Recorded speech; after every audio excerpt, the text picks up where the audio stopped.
में MM घोडासरा महिला कॉलेजना principal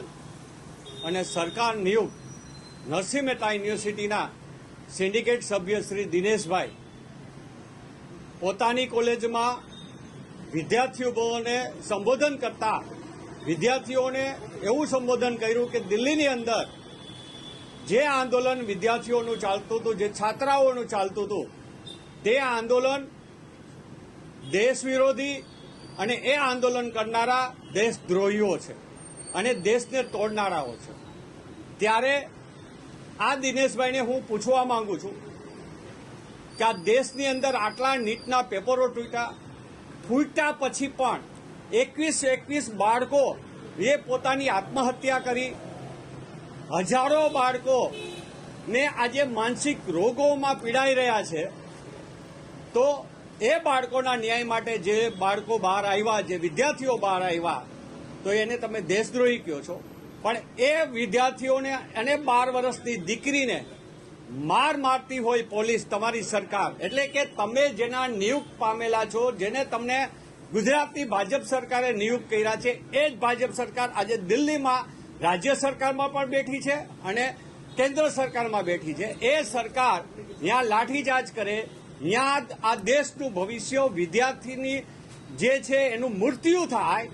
અને એને મારનારાઓ દેશદ્રોહી નહીં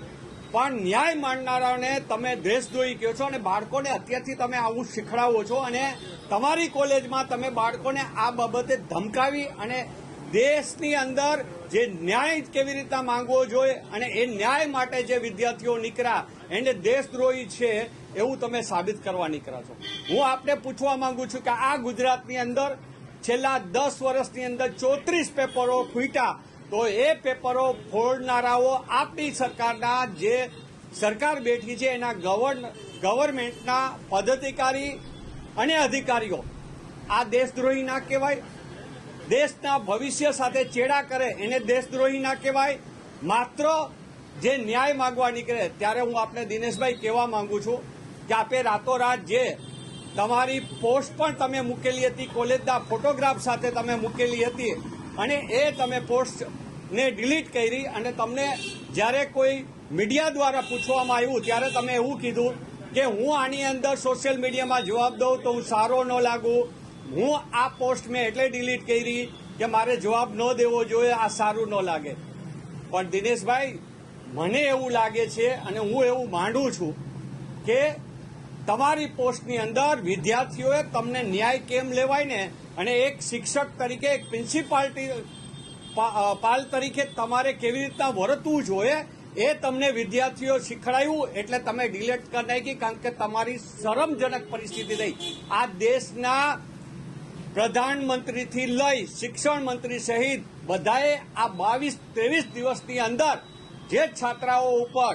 જે અન્યાય કર્યો છે, જે લાઠીચાર્જ કર્યો છે, એ આ દેશના દેશદ્રોહી છે, આ દેશને તોડનારા છે, દેશના ભવિષ્ય સામે ચેડા કરનારા લોકો છે। એટલે આપ ચાપલુસી ભાજપની બંધ કરી દો, કારણ કે આપ શિક્ષક છો અને જ્યાં સુધી ભાજપના એક ટાઈગર તરીકે, એક આપણે કહીને શેરીમાં ઘણા ફરતા હોય એવા બનીને ના રહ્યો, પણ એક સાચા શિક્ષક તરીકે વિદ્યાર્થીઓને શીખડાવતા શીખો। સાંજ સમાચાર ફેસબુક પેજને લાઇક કરો, વિડીયો શેર કરો અને વધુ વિગતવાર સમાચાર માટે sanssamachar.net વિઝિટ કરો।